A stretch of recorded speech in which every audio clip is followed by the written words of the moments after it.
Good morning, শুভ সকাল। আশা করি সবাই ভালো আছে, আমরা ভালোই আছি। তো ছেলে থেকে এক্সাম দিতে যাবে, তার জন্য টিফিন রেডি করে দিয়ে দিলাম, ও চলে গেল। আর ওই চুলাতেই আমি ডাল বসিয়ে দিলাম।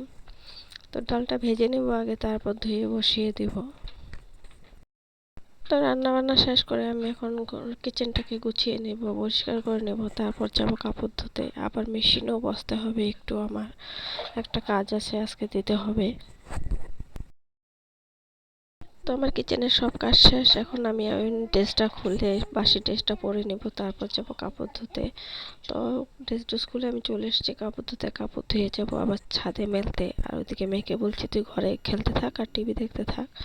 ও ঘরে যে একা একা কি করছে আমিও জানি না।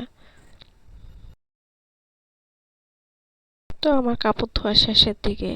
এখন মেয়েকে স্নান করিয়ে দেবো, তারপর আমিও স্নান করে ছাদে যাব।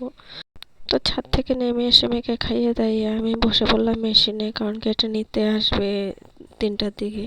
তার জন্য একটু তাড়াতাড়ি করছি। আর ওইদিকে মেয়েকে বলছি যা তুই আরেকটু টিভি দেখ, আরেকটু খেল।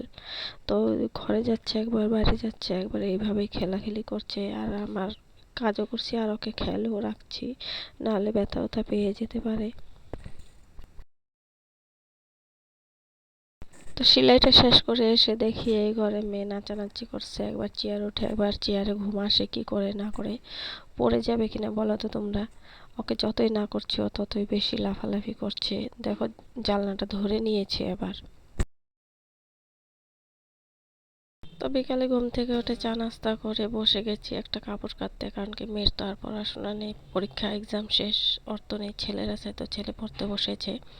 তো এটা অনেকদিন ধরে এনে রেখেছিলাম আমি বানাবো বলে, আর বানানো হয়নি। তো আজকে কাটতে বসেছি, তারপর দেখি কবে সেলাই করতে বসি।